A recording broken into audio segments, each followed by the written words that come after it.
Meu Pai, eu repreendo agora todo espírito ao contrário ao teu altar, meu Deus. Eu repreendo agora todo espírito maligno do inferno, meu Pai, que muitas das vezes tenta agir na mente das pessoas, ó Pai, para destruir e desvirtuar a tua palavra, Pai amado, Pai querido. Eu repreendo agora todo espírito de insônia. Eu repreendo agora todo espírito maligno, Pai amado, que muitas das vezes, Pai amado, não consegue atingir a tua igreja, porque a tua igreja está reunida em teu nome, mas muitas das vezes o demônio sai desse lugar e vai nas casas das famílias que estão aqui, Pai amado, Pai querido, e quando eles chegam, eles veem uma surpresa triste, mas pelo poder do teu nome, Jesus Cristo, eu repreendo esse demônio, e se ele está a caminho, Pai amado, que venha ser queimado agora, pelo fogo do teu Espírito Santo, meu Pai. Pai amado, Pai querido, o Senhor já tem falado comigo, o Senhor vai falar mais e mais ainda comigo, porque a tua igreja precisa nessa noite, meu Pai. Estamos nos últimos dias da tua igreja, meu Pai, e a tua igreja precisa se levantar, porque eu creio, meu Pai, que antes do Senhor enviar teu Filho amado, Jesus Cristo de Nazaré, um avivamento de salvação vai acontecer, e eu creio que nós fazemos parte desse avivamento, meu Pai, porque aquele que é fiel a Ti, aquele que honra a Tua presença, aquele que santifica a Tua presença, aquele que não desvia nem para a direita nem para a esquerda e anda no caminho estreito, esse sim, Pai amado, vai participar do avivamento, meu Pai. E eu profetizo sobre essa igreja, que hoje começa algo novo a ser realizado nessa igreja, porque pessoas serão levantadas pelo teu Espírito Santo para fazer a diferença. Por isso, meu Pai, em nome de Jesus, e a igreja que crê, aplauda o Senhor Jesus e pode se assentar, glorificando e exaltando o nome do Pai. Amém? Aplauda o Senhor Jesus. Aleluia. Irmãos, no capítulo de número 2, versículo de número 7 de Gênesis, a Bíblia fala que Deus pega do pó da terra e cria o homem. No capítulo de número 2, versículo de 21 a 22, Deus olha para aquele homem e vê que ele precisa de alguém estar do lado dele, e ele dá um sono naquele homem, pega da costela daquele homem e cria a sua adjuntora. Deus olha para aquele homem, Deus olha para todas as coisas que ele criou, e no capítulo de número 2, versículo de número 4, ele forma o jardim do Éden. No capítulo de número 3, a Bíblia nos ensina que o homem e a mulher chamado Adão e Eva estavam no jardim do Éden, falando com Deus, desfrutando com Deus, sem pecado, sem nada. Mas no capítulo de número 3 de Gênesis, a Bíblia fala que Satanás chega como uma serpente, engana a mulher, e a mulher faz aquilo que desagradou o coração de Deus e desobedeceu uma ordem divina. Então, a partir de Gênesis 3, nasce o pecado na vida do homem. Então, o homem, a partir do pecado, alguns afirmam que foi imputado, alguns afirmam que nós herdamos ou foi imputado sobre a nossa vida. Mas ali nasce um homem com a natureza pecadora, em nome do Senhor Jesus Cristo de Nazaré. Segundo Tessalonicenses, capítulo de número 5, versículo de número 23, a Bíblia fala que Deus criou o homem como corpo, alma e espírito. O corpo é isso aqui que nós estamos vendo aqui, é nossa morada, nossa casa, que ele faz parte, a função básica do corpo é ter contato com o mundo físico. Então nós olhamos aos nossos olhos e olhamos que nós somos feitos de corpo, do pó da terra. A alma é algo especial, é ela que vai para o céu ou é ela que vai para o inferno, é parte invisível.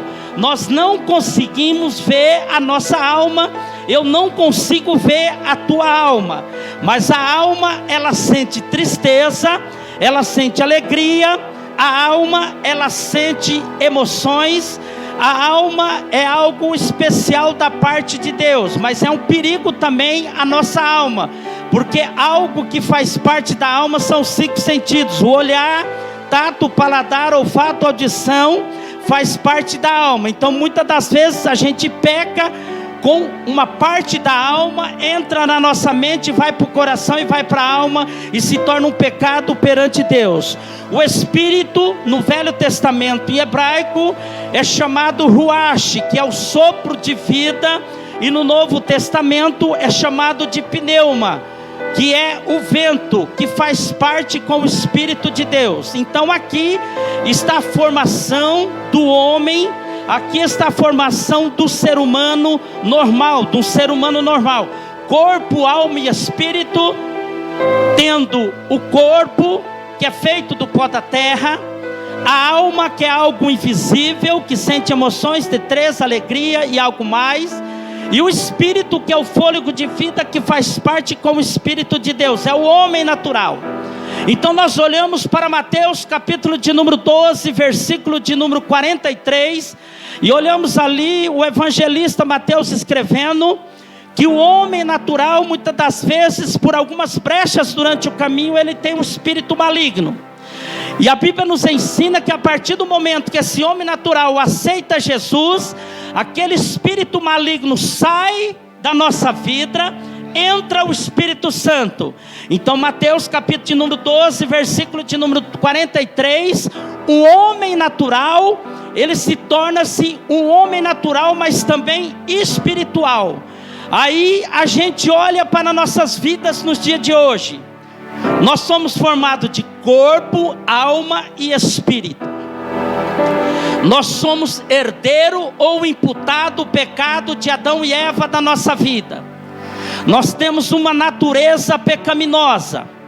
Aí nós aceitamos Cristo. Eu creio que quase todos aqui, ou todos aceitaram Cristo, são cristãos, são crentes, são pessoas lavadas e remidas pelo sangue do Cordeiro. Então esse homem natural aceita Cristo, e sobre a nossa casa, sobre a nossa vida, habita o Espírito Santo. Muda alguma coisa? Muda. Por quê?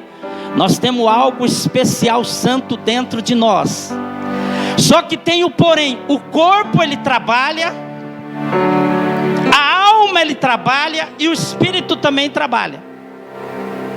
Então o homem que é natural se torna um homem natural, mas espiritual, cheio da graça de Deus, da presença de Deus. Ele tem que lembrar que ele é um ser humano. Ele tem que lembrar que ele tem a natureza pecaminosa. Ele tem que lembrar que a alma atrai algumas emoções boas e algumas emoções ruins. E quando nós lemos o profeta Jeremias capítulo número 3, Lamentações aqui, nós vamos olhar um homem natural cheio do Espírito Santo, mas também com algumas dificuldades na vida dele. O profeta Jeremias profetiza durante 40 anos num lugar difícil. O profeta Jeremias enfrentou falso profeta. O profeta Jeremias enfrentou faltas profecia. O profeta Jeremias foi jogado dentro de um poço sujo, cheio de lama e escuro. O profeta Jeremias tinha poucas pessoas que confiavam naquilo que ele falava. O profeta Jeremias chorava porque ele queria ver aquele povo convertido. E quando ele escreve Lamentações, foi após a destruição do rei da Babilônia. Então Lamentações, que significa pranto, choro, foi após a destruição. Então ele profetiza 40 anos, e tudo aquilo que ele profetizou, e algumas coisas que viriam após a sua morte iriam acontecer, e estava acontecendo. Só que durante o teu ato profético, como homem, como ser humano, ele sofreu muito.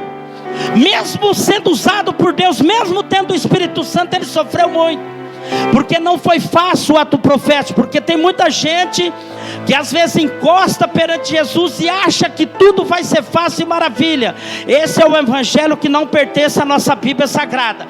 Porque quando a gente vem para Cristo, irmão, você pode ter certeza, o negócio é estreito. E quando você aceita aquilo que Deus já prorrogou na tua vida, aquilo que Deus colocou na tua vida, o negócio é mais difícil ainda. E isso aconteceu com Jeremias. Ele chega a dizer que ele orava e Deus não respondia e não escutava. Ele chega a dizer que ele estava em trevas. Ele chega a dizer que ele era uma flecha lançada por um flecheiro. Ele era a flecha lançada por um flecheiro. Ele chega a dizer que ele não tinha paz. Ele chega a dizer que tua carne, os ossos deles estavam todos destruídos. Então do versículo de número 1 ao versículo de número 19, você vai ver a lamentação de Jeremias perante Deus. Mas ele era crente, irmão. Ele era cheio do Espírito Santo. Ele era um profeta verdadeiro. Mas como que aconteceu? Como que ele chega perante Deus e fala: Deus, eu oro, o Senhor não me escuta. Eu sou uma flecha lançada por algum arqueiro. Eu não tenho paz. Eu profetizei e quase ninguém acreditou. Eu inventei falso profeta. Eu fui preso. Eu entrei dentro de uma cisterna, dentro do poço cheio de lama. Mas ele era um profeta, irmão. Só que Jeremias era um ser humano. Jeremias tinha emoções, ele tinha sentimento, ele tinha alegria, ele tinha tristeza. Mas alguém deve estar perguntando: mas Jeremias servia a Deus? Mas ele servia a Deus, ele era cheio do Espírito Santo, ele não desviou nem para a direita nem à esquerda. Ele profetizou aquilo que agradava ao coração do Pai. Ele profetizou aquilo que agradava o coração de Deus. Mas é isso, irmãos, que eu quero que nós entendamos nessa noite. Não foi só Jeremias não. Se você for olhar o livro de Jó, 42 capítulos, no capítulo de número 33, 34, 35, Jó é questionado pelos amigos e Jó questiona Deus. Mas quando chega no capítulo de número 36, Deus fala: Jó, deixa eu falar agora, fica quieto, escuta que agora eu vou falar. Mas ele questiona, porque a vida dele se transforma num caos, numa destruição do dia para a noite. E se nós formos olharmos no capítulo 1, Jó era fiel a Deus. Abacuque, quando é escolhido, já começa o peso de Abacuque na visão de Abacuque. Abacuque fala: Deus, eu não entendo porque o povo escolhido está sofrendo e o Senhor está levantando uma nação má para destruir o povo escolhido. Eu não entendo. Os cavalos da Babilônia são mais ferozes que leopardo. Aí a Bíblia nos ensina no capítulo número 2 que ele sobe na torre de vigia e fala: eu vou aguardar aquilo que o Senhor tem preparado para mim, eu vou aguardar. Aí Deus dá uma resposta e ele fica maravilhado com a resposta de Deus. Mas Abacuque era ser humano, ele questionou a Deus por que estava acontecendo. E na nossa caminhada, irmão, principalmente na apostasia da igreja nos dias de hoje, principalmente na falta de fé do povo nos dias de hoje, principalmente no mundanismo dentro das igrejas no dia de hoje, a Bíblia falou que Deus iria permitir falso profeta, já tem um monte. A Bíblia nos ensina que muitos iriam se esfriar, já tem um monte. A Bíblia nos ensina que as pessoas, o amor ia se acabar. Está quase terminando o amor das pessoas. A Bíblia nos ensina que até os escolhidos seriam enganados pelos enviados de Satanás. Já está acontecendo, muitos escolhidos que não vigiaram, já tendo alcançado pelos adeptos de Satanás. Então nós estamos na reta final. Nós estamos no dia final. Nós estamos numa luta espiritual tão grande, irmão, que você não tem ideia.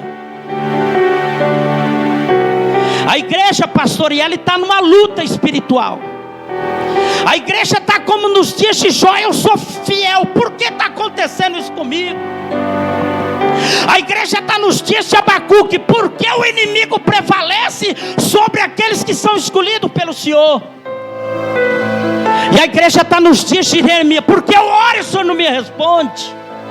Porque eu sofro tanto, eu não tenho paz, eu estou nas trevas?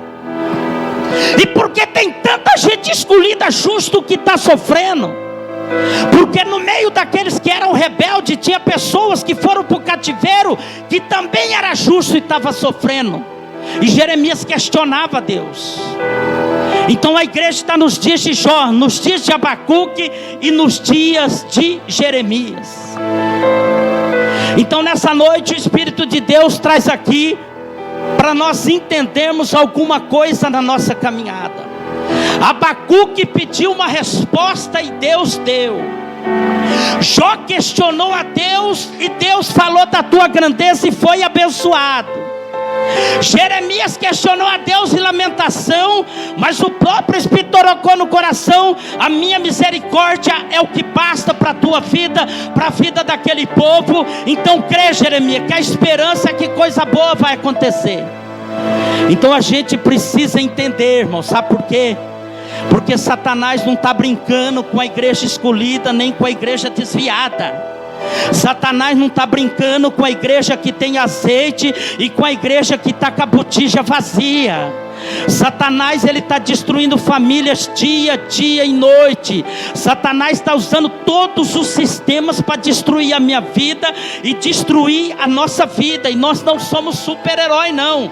Se nós brincarmos e não vigiarmos, do dia para a noite ele nos derruba. Então nessa noite, através do Espírito Santo, eu quero que a igreja entenda 3 coisas que nós precisamos entender. A primeira coisa que nós precisamos entender é que tem gigante que muitas das vezes não é para nós. Pastor, mas eu sou crente, eu tenho uma boca ungida e uma língua abençoada, eu tenho umas mãos que quando eu levanto a coisa acontece. Por isso que há frustração dentro da igreja. Tem gigante que muitas das vezes prevalece sobre a nossa vida, irmãos. Tem gigante que muitas das vezes é melhor você ficar quieto, entrar no quarto, entrar no banheiro, ficar quietinho na igreja e deixar Deus. O profeta Elias, no capítulo de número 16, 17, 18 e 19, a Bíblia fala que ele profetizou que durante 3 anos haveria seca em Samaria e toda a região. Deus olha para a palavra de Elias e fala: Elias, eu autorizo. A Bíblia nos ensina que após a seca, Jeremias é sustentado, aliás, Elias é sustentado por um corvo lá no rio Querite, e o corvo alimentava. A Bíblia nos ensina que Elias foi sustentado por uma viúva que tinha apenas o último bolo para fazer na casa dela. E a experiência maior de Elias é quando ele sobe no Monte Horebe, no Monte Carmelo, autorizado por Deus, e enfrenta 450 profetas de Baal, enfrenta Acabe, enfrenta uma multidão de soldados, enfrenta aquele povo que precisava ver quem era o Deus verdadeiro. Olha a experiência que Elias, olha o gigante que ele havia destruído. Seca, que gigante, você abrir a boca e Deus autorizar aquilo que você falou. Deus envia a natureza, criada por Deus para sustentar. Olha cada gigante, irmão. Só que a Bíblia nos ensina que quando Deus responde com fogo no Monte Carmelo, ele olha para o céu, vê uma nuvem do tamanho da água e a chuva começa a descer. Ele olha para aquele povo: pode descer, Acabe, pode descer que eu também vou descer. E quando ele desce do monte, que ele chega em Samaria, vê uns mensageiros de Jezabel e fala: Elias, eu preciso falar com você. Jezabel, a mulher de Acabe, a rainha, ela manda te dizer que amanhã, a essa hora, tu estarás morto como outro. Irmãos, um homem que enfrentou 450 profetas de Baal, soldado Acabe, enfrentou ali o povo. Deus respondeu com fogo, um recado, um mensageiro, colocou esse homem para correr. A Bíblia nos ensina que versículo 19, aliás, capítulo 19 de Isaías, Elias, do 1 ao 4, a Bíblia nos ensina que Elias, após receber aquele recado, ele parte para o deserto. E quando ele parte para o deserto, ele toma um sono. Um anjo chega até ele, e ele é alimentado pelo anjo. E durante 40 dias e 40 noites ele anda naquele deserto e entra dentro de uma caverna. E ele pede a sua morte. O que Deus estava querendo ensinar para Elias: Elias, você enfrentou enfrentou aquilo que eu autorizei, Elias. Você enfrentou o gigante que era os corvos, ser alimentado pelos corvos. Você enfrentou a escassez daquela viúva. Você enfrentou o gigante que era a tua palavra, o medo de falar e eu não autorizar. Mas eu quero te ensinar que tem gigante que não é para você. E nessa noite eu quero profetizar sobre a igreja. Pastor, eu fui enfrentar o gigante, eu perdi, eu estou automaticamente destruído. Eu quero que você entenda. Muitas das vezes a gente se esconder por não enfrentar o gigante não é sinal de derrota, é sinal que Deus tem coisa maior para realizar na minha vida e na tua vida. Então eu quero profetizar nessa noite. Nem todo gigante é para nós enfrentar. Tem gigante que é para nós ficar quieto. Eu não sei se alguém já viu algum cachorrinho fazer alguma coisa errada. Ele faz a coisa errada, ele coloca o rabinho entre as pernas e se esconde debaixo da cama da casa. Muitas vezes a gente tem que agir como um cachorrinho que fez coisa errada, porque Deus manda dizer nessa noite. Deus está tirando a tua frustração nessa noite, e você vai entender. Pastor, a minha língua é abençoada. Muitas das vezes você tem que calar com a tua língua, ficar quieto, deixar o inimigo te afrontar, deixar ele falar, porque Deus é responsável para enviar algo e fazer e lutar ao teu favor. O problema nosso, irmão, que nós esquecemos que nós somos seres humanos dotados de deficiência, mas cheio do Espírito Santo.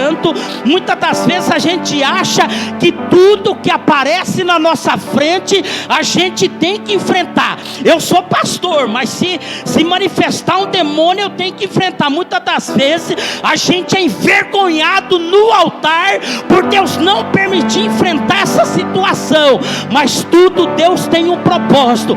Muitas pessoas, pastora Priscila, está frustrado porque quer enfrentar tudo quanto é gigante, mas Deus manda te dizer: pastor, eu perdi. Você não perdeu não. Pastor, eu fiquei quieto. Você não perdeu não. Eu profetizo sobre a minha vida e profetizo sobre a tua vida. Que coisa linda Deus tem para realizar. O profeta Elias, ele estava dentro da caverna. Veio um fogo, não era Deus. Veio um terremoto, não era Deus. Veio um vento, não era Deus. Mas quando a brisa suave bateu sobre aquele lugar, a Bíblia fala que era Deus e falou: sai daí. Aí Elias chega e fala: sai daí, porque tem algo grande na tua vida. Elias, você enfrentou isso, aquilo no Monte Horebe, mas o recado de Jezabel você não enfrentou. Eu estou te ensinando, deixa comigo Jezabel, porque eu tenho coisa linda a realizar na tua vida. É isso que Deus está fazendo nessa noite, irmão. Ele ficou frustrado porque ele enfrentou 450 profetas de Baal, e Deus, o Espírito Santo, fez ele correr de um recado de Jezabel.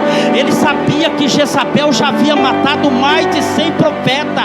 Ele sabia que muitos profetas já haviam morto, mas ele estava vivo. Então, para ele enfrentar o homem mensageiro, enfrentar o soldado, enfrentar Jezabel era fácil, mas Deus estava falando: não, esse gigante sou eu que vou resolver. Essa daí sou eu que vou resolver. Elias, vai para o deserto, se esconde na caverna, porque esse gigante sou eu que vou resolver. É isso que a gente tem que entender. Hoje a gente vê muitas pessoas batendo com pastores frente a frente. Ah, pastor, eu tenho direito de falar. Você tem direito de falar até onde Deus manda. Depois que Deus manda, você não tem direito de falar. Até onde a Bíblia te autoriza. A partir do momento que sai fora da Bíblia, você não tem direito. Pastor, meu vizinho me afronta 24 horas. Fica quieto. Quanto mais você está afrontando ele, mais a briga está pior, mais a situação está pior. Aí a gente fica frustrado. Porque o vizinho prospera e eu não prospero? Porque está enfrentando gigante que não é para a igreja enfrentar. A Bíblia nos ensina que Deus escolhe Moisés para libertar o povo. E a Bíblia nos ensina que Deus coloca um cajado na mão de Moisés, junto com o sumo sacerdote Arão, e eles vão enfrentar o gigante Faraó. Faraó, quero falar com o senhor. e cheio de mágoa ali de Faraó. Ele joga o pau no chão, vira uma cobra. Os magos jogam e viram uma cobra também. Mas ele enfrentou, porque era gigante autorizado por Deus. E ele profetiza as pragas, 1, 2, 3, 10. E na 10ª praga, a morte dos primogênitos dos homens, é morto um filho de Faraó. Ele liberta o povo. A Bíblia nos ensina que eles chegam na beira do Mar Vermelho. E aqueles soldados, 600 homens bem armados, como leão atrás de uma presa para destruir. E o povo pressionando Moisés: nós vamos morrer. Moisés ora a Deus e fala: agora não é para você enfrentar, deixa comigo. Você já foi na frente de Faraó, você já usou o meu cajado, eu já permiti 10 pragas, mas agora não é para você enfrentar. Eu vou abrir o mar e você vai passar. Então é isso que a gente tem que entender, irmãos. Não é porque o gigante deu certo hoje que amanhã outro gigante vai dar certo. Não é porque nós matamos um hoje que amanhã nós vamos matar outro. De repente nós matamos hoje, amanhã nós temos que correr do outro. Nós somos seres humanos, irmão. Nós somos dotados, nós temos fraqueza, nós somos falhos, nós somos pecadores. E tem coisa que não é para nossa boca ungida resolver. Tem coisa que não é para nossa mão erguida resolver. Tem coisa que é para Deus resolver. Por isso que a igreja frustra. Nem todo gigante é morto pela igreja. Tem gigante que Deus age da maneira que Ele quer e é morto por outra igreja. De repente você está agindo contra o gigante, mas de repente as tuas mãos, a tua boca, a tua palavra, a tua oração até hoje não deu certo, mas Deus vai usar alguém para dar certo. E é isso que Deus estava ensinando para Elias. Elias, fica tranquilo, Elias. Você não vai morrer não, porque você tem alguém para ungir. Você tem Jeú, você tem Eliseu para ungir como profeta. Então eu quero profetizar sobre a minha vida e sobre a tua vida nessa noite. Deus está tirando essa frustração dessa igreja, de algumas pessoas aqui que estão frustradas porque algum gigante está vencendo. Deixa ele, irmão, pode ficar tranquilo, isso é para Deus. E eu quero profetizar sobre a tua vida. Quando fores enfrentar o gigante, dobra o joelho, pede a Deus, que Deus é responsável para falar para você. Mas eu quero profetizar a tua vida. Não é derrota muitas das vezes correr de um gigante. Não é derrota muitas das vezes perder para um gigante. Não é porque alguém está prosperando todo ímpio, todo arrebentado. Não é porque alguém está prosperando todo desconcertado. Não é porque alguém está subindo que você está descendo e você é derrotado, não. Quando alguém sobe desconcertado, a tendência dele é cair, mas não é para você resolver. Tem coisa dentro da igreja, pastor Hélio, que é para Deus. Oh glória. Tem coisa dentro da tua casa que é para Deus, irmão. Deixa ele, fica tranquilo. Pastor, eu vou entrar dentro da caverna. Você vai, porque aquele gigante vai ser destruído pelas mãos poderosas do Todo-Poderoso na nossa vida. É tanta frustração, irmão. Deus, eu falei para o fulano de tal e ele não se consertou. Deixa aquele gigante para Deus consertar ele. A Bíblia fala que não é o homem que convence. A Bíblia fala que é o Espírito Santo que convence. A tua parte você já fez, deixa Deus trabalhar.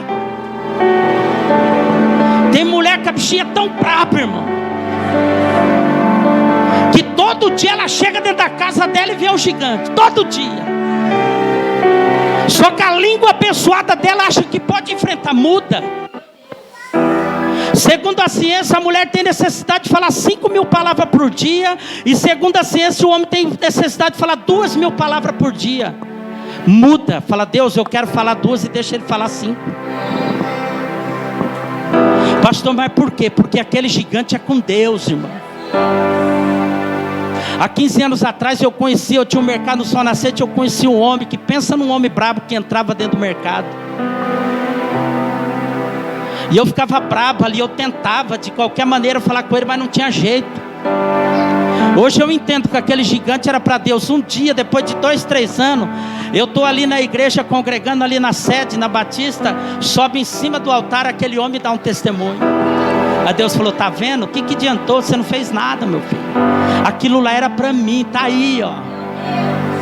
E foi assim: Moisés, olha para frente, olha para o mar aberto, deixa esses soldados aí comigo, porque eu vou mostrar quem sou eu. Você já enfrentou Faraó lá no palácio, você já enfrentou os magos, você já enfrentou os soldados, você já enfrentou. Agora não é para você voltar para trás, não. Vai para frente, porque para frente eu tenho a terra prometida, e vou te mostrar a terra prometida, aquilo que mana leite e mel. Pastor, o que é isso, irmão? Quando você olha para trás e quer matar o gigante, porque nós somos seres humanos e a gente é tão pirrento, que parece que é a honra, irmão. É a honra destruir, é a honra. A honra não é para mim nem para você, a honra é para o Todo-Poderoso, irmão. Não, eu não consegui hoje, mas amanhã eu vou atrás. Amanhã eu pego ele no jeito, amanhã eu pego ela no jeito, amanhã eu pego aquele pastor no jeito. Eu tenho um amigo, casal, irmão, que está numa igreja hoje, e a mulher dele tinha esse costume. Tudo que ela via dentro da igreja era: pastor, quer conversar com o senhor, a salva assim, assim, assim, a oferta assim, a pregação assim, assim. Explica para mim. Aí mais ou menos uns 4 meses ela me chamou para almoçar na casa, jantar na casa dela. E ela falou: pastor Luiz, nunca mais eu faço isso, só tive frustração, porque queria mostrar e queria derrubar um gigante que não era para Deus. Aí quando a gente não derruba, a gente olha para a gente e fala: meu Deus, eu não sirvo a Deus. Que Deus é esse que eu estou servindo? Esse é o problema de muitas pessoas dentro da igreja: tentar destruir, matar um gigante que não é para matar, é para deixar com Deus. Elias enfrentou 450 profetas de Baal, mas Elias correu de um mensageiro e de uma mensagem. Pastor, eu enfrentei uma coisa difícil esse 2021. Então quando vier aquela coisa fácil, corre, porque Deus vai resolver aquela coisa fácil. A gente acha, porque quando a gente resolve a coisa difícil, a gente pode resolver a fácil. É ao contrário, a difícil se torna fácil porque foi resolvido, e a fácil se torna difícil porque não é resolvido. Então a primeira coisa que nós temos que entender nos últimos dias agora, tem alguém que questiona muitas das vezes o que está acontecendo. Está acontecendo aquilo que nós plantamos, irmãos. Está acontecendo aquilo que está escrito na palavra. Não adianta mudar aquilo que Deus já prorrogou, aquilo que Deus já escreveu. Já usou 40 pessoas para escrever, não adianta.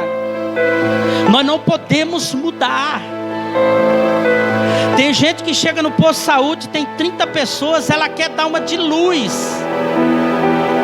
Ela quer que todo mundo olhe para ela, uma de luz. Pastor, mas nós não somos luz, nós somos sal, sim, pelo Espírito Santo. Mas a luz, quem tem que ver é Deus sobre a nossa vida, não nós. Aleluia. Muitas frustrações, pastor, elas estão caindo por terra hoje. Deus está tirando do coração de muita gente algumas decepções, pastor, para si. Deus está tirando a tua vida hoje, está arrancando. Aquilo que você perdeu não foi para a tua derrota. Aquilo que você frustrou não foi para a tua derrota. E se acontecer, porque nós somos seres humanos, algum gigante que a gente não consegue derrubar e ele prevalece sobre a nossa vida, o Espírito Santo vai te fazer lembrar dessa noite, e você vai ver e vai agir de maneira diferente.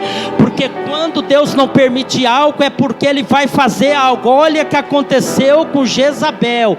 Ela foi morta e os cães lamberam a vida dela. Então eu profetizo sobre a tua vida em nome do Senhor Jesus Cristo de Nazaré, esse gigante que você quer enfrentar, em nome do Senhor Jesus Cristo de Nazaré, caiu por terra hoje, porque você vai deixar Deus trabalhar. E quando você deixa Deus trabalhar, as frustrações da nossa vida, ela cai por terra, em nome do Senhor Jesus Cristo de Nazaré. Eu profetizo sobre a minha vida, sobre a vida desse jovem, sobre a vida dos obreiros, dos pastores que estão aqui reunidos, os membros, anciãos, jovens, que hoje Deus está tirando frustração de coração aqui, que hoje Deus está ensinando a igreja. O demônio que tentava te oprimir para parar, para desistir, para largar tudo, porque muitas das vezes você perdeu, o demônio que tenta te destruir, ele cai por terra hoje, pelo poder da palavra, pelo poder que há no nome de Jesus Cristo de Nazaré. A primeira coisa que a gente tem que entender: tem gigante que não é para nós.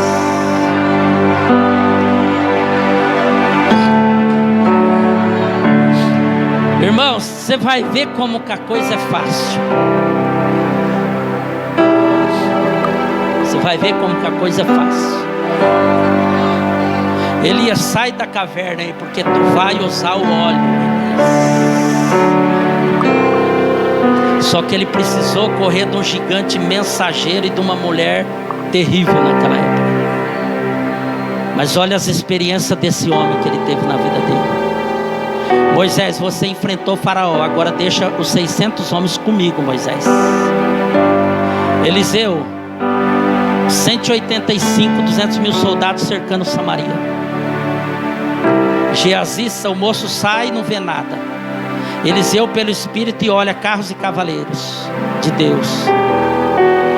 Eliseu, fica tranquilo, porque agora é comigo. Naquela noite o anjo da justiça desce e mata 185 mil soldados sírios. Por quê? Porque era com Deus. Então fica tranquilo, irmão. Se ele precisar usar a natureza, ele vai usar. Pastor, mas como Deus usa a natureza? Deus usou um cachorro para me trocar de carro.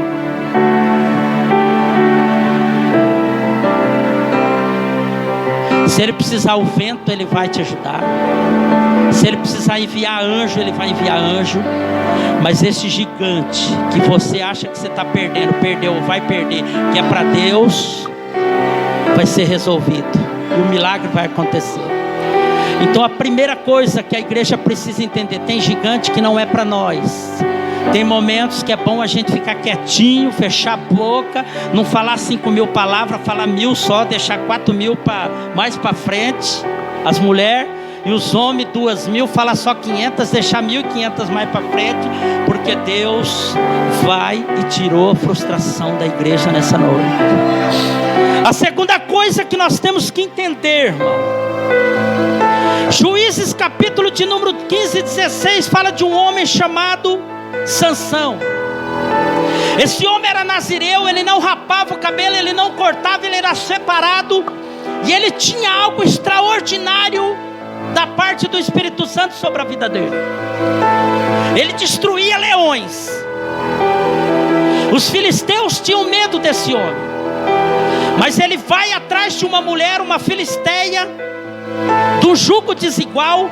Mas a gente foi olhar, Deus que permitiu esse homem, ele casa com ela. Ela, mandado dos filisteus, ela descobre o segredo dele. E a Bíblia nos ensina, no capítulo de número 16 e versículo de número 20,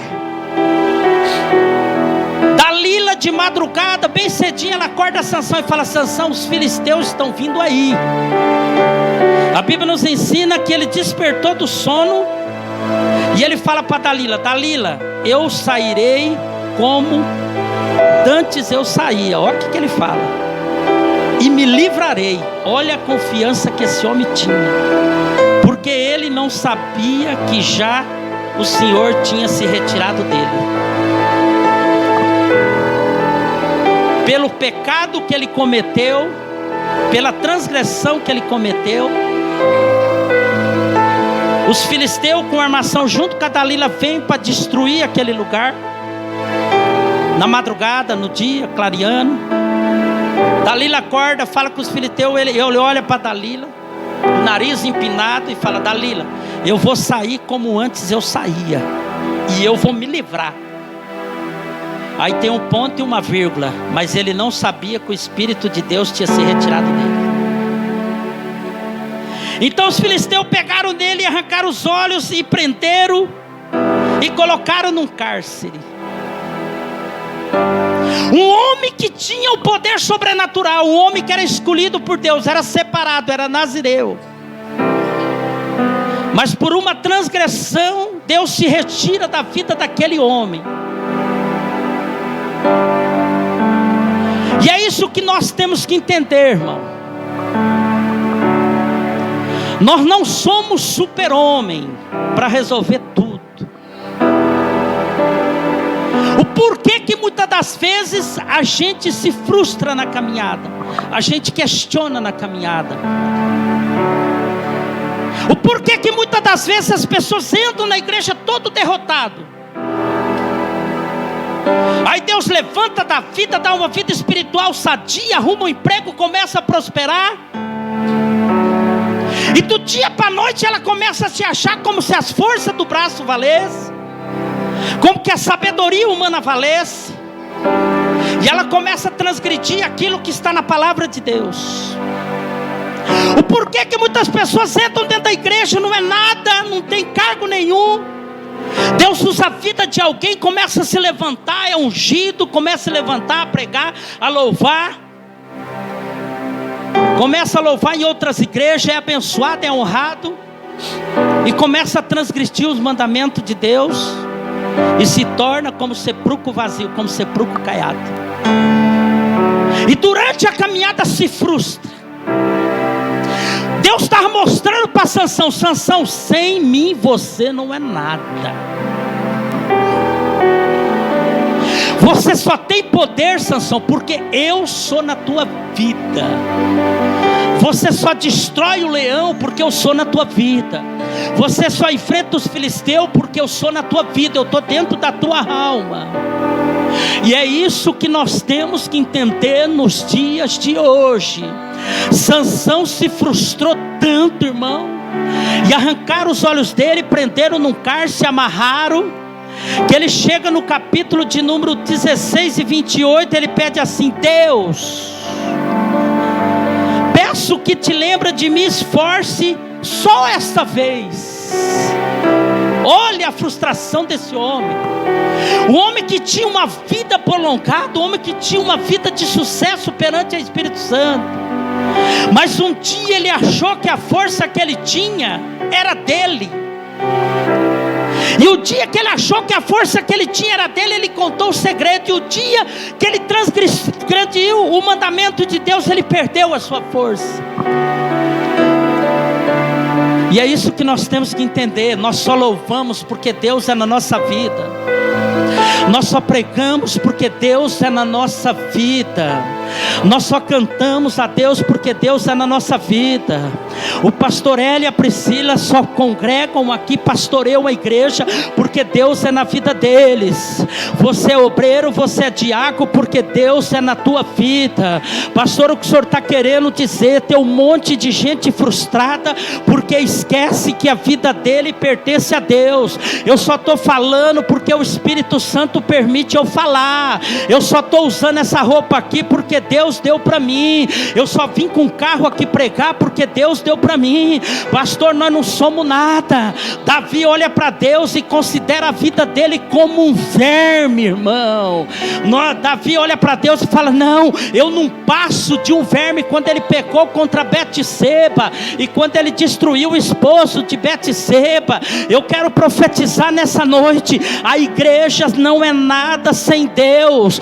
Por isso que tem muita gente frustrando, porque meu ministério não vai para frente, porque está se vangloriando, porque não acontece mais nada, porque está se vangloriando. Eu fiz 2 teologias. É lógico que nós temos que ter conhecimento e graça, nós temos que ter uma vida de santidade, mas quem me ensinou foi Deus a estudar aquilo que eu aprendi, e a graça vem de Deus. Nós estamos no